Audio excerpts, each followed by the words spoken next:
এ বিষয়ে বিস্তারিত জানাতে নিউ ইয়র্ক থেকে সরাসরি যুক্ত হচ্ছেন সহকর্মী হাসানুজ্জামান সাকি। সাকি। জাফর, আপনাকে অসংখ্য ধন্যবাদ।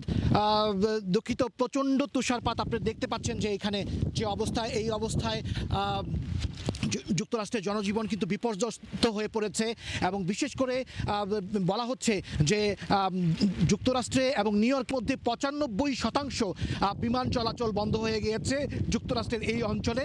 আর যে অবস্থা দাঁড়িয়েছে তাতে করে পূর্বাভাস দেওয়া হয়েছিল যে 14 থেকে 18 ইঞ্চি পর্যন্ত তুষারপাত হবে। এখন কোথাও কোথাও কিন্তু এর চেয়েও বেশি পড়েছে। যেমন আমি এখন যেখানে দাঁড়িয়ে আছি সেখানেই কিন্তু দেখা যাচ্ছে প্রায় 2 ফুটের মতো করে তুষারপাত হয়েছে। কিন্তু কোথাও কোথাও 6 ইঞ্চি, 8 ইঞ্চি এবং 12 ইঞ্চি তুষারপাত হয়েছে।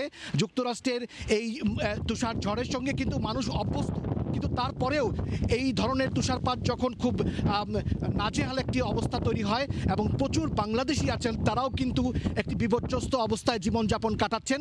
এবং আজকে প্রচণ্ড ঠান্ডা, কিন্তু এই তুষার ঝড় চলবে আগামীকাল যুক্তরাষ্ট্রের সময় মঙ্গলবার সন্ধ্যা বিকেল দুঃখিত মঙ্গলবার ভোর 6টা পর্যন্ত চলবে। টানা এই তুষারপাতের ফলে আগামী কয়েকদিন কিন্তু আরও অবস্থা বেগতিক হয়ে যাবে। আপনি দেখতে পাচ্ছেন যে আমি এই মুহূর্তেও দাঁড়িয়ে কথা বলতে পারছি না, যে এত তীব্র বাতাস বইছে, সঙ্গে তুষারপাত বইছে।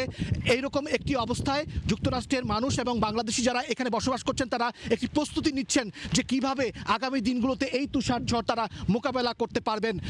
এই ছিল আমার কাছে সর্বশেষ তুষার ঝড় নিয়ে পরিস্থিতি। জরুরি অবস্থার মধ্যে কাউকে বাড়ি থেকে বের হতে নিষেধ করা হয়েছে। ইতিমধ্যে মেয়র এবং গভর্নর সেই নিষেধ করে দিয়েছেন।